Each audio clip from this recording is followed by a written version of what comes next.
Nu comme un ver, autre titre, Un homme nu, autre titre, Tout va bien.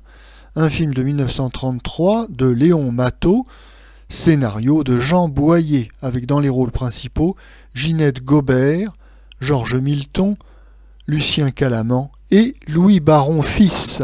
Le sujet. Un riche parvenu est décoré de la Légion d'honneur. Il organise une fête dans son hôtel particulier, mais ses amis, qui n'en sont pas vraiment d'ailleurs, lui font remarquer que cette décoration n'est due qu'à son argent, ses relations, sa famille.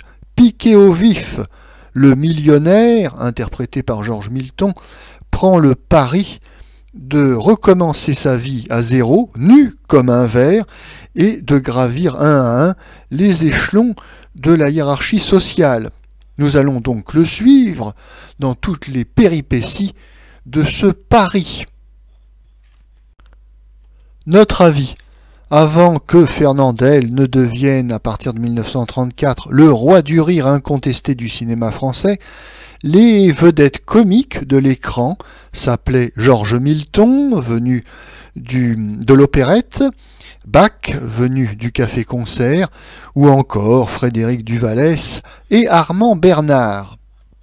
Georges Milton est un acteur comique qui doit une partie de son succès à un physique assez rigolo. C'est un petit bonhomme rondouillard avec une tête ronde.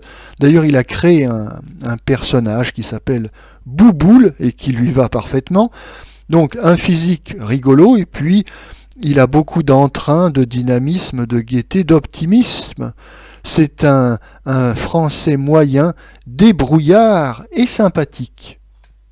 Nu comme un ver fait partie d'une série de films réalisés par Léon Matteau et qui mettent en vedette Georges Milton. Il y a eu en 1931 La bande à Bouboule, en 1932 Embrassez-moi, en 1933 Bouboule Ier, roi des nègres, ça ne s'invente pas, toujours en 1933 donc Nu comme un ver, et enfin Léon Matteau tournera le grand succès Le Comte Obligado en 1935 avec la célèbre chanson La fille du bédouin. Nu comme un ver n'est ni pire ni meilleur que les autres petites comédies tournées par Georges Milton. Il n'y a en réalité qu'un seul film qui sorte du lot, c'était en 1931, Le Roi du cirage, un excellent film de Pierre Colombier. Malgré une bonne idée de départ, un millionnaire qui fait le pari de recommencer sa vie à zéro, nu comme un ver, et bien malgré cette bonne idée de départ, le film souffre de la faiblesse de son scénario, écrit par Jean Boyer, qui n'avait pas eu plus de succès d'ailleurs avec son précédent scénario qu'il avait coécrit avec Abel Gans, La fin du monde, et qui, Jean Boyer, se fera plutôt connaître comme réalisateur que comme scénariste. Dans un film comique, lorsque l'on parle de la faiblesse du scénario, on parle de la faiblesse des gags. Par exemple, dans Nu comme un ver, Georges Milton est interné dans un hôpital psychiatrique et on le soigne, on le traite à grand jet d'eau froide. Oui, c'est le traitement de la douche froide. Cette scène devrait être amusante puisqu'on voit Georges Milton à moitié nu se faire arroser. Malheureusement, bien cette séquence n'est pas exploitée d'une manière burlesque et tombe à plat. Si l'effet visuel est loupé, l'idée était bonne. C'est pour ça que Jean Boyer la réutilisera dans un film qu'il tournera en 1940 avec Fernandel et qui s'appelle L'Acrobate. Et on voit Fernandel subir le même traitement que Georges Milton, la douche froide, le jet d'eau, etc. Mais avec Fernandel, ça marche.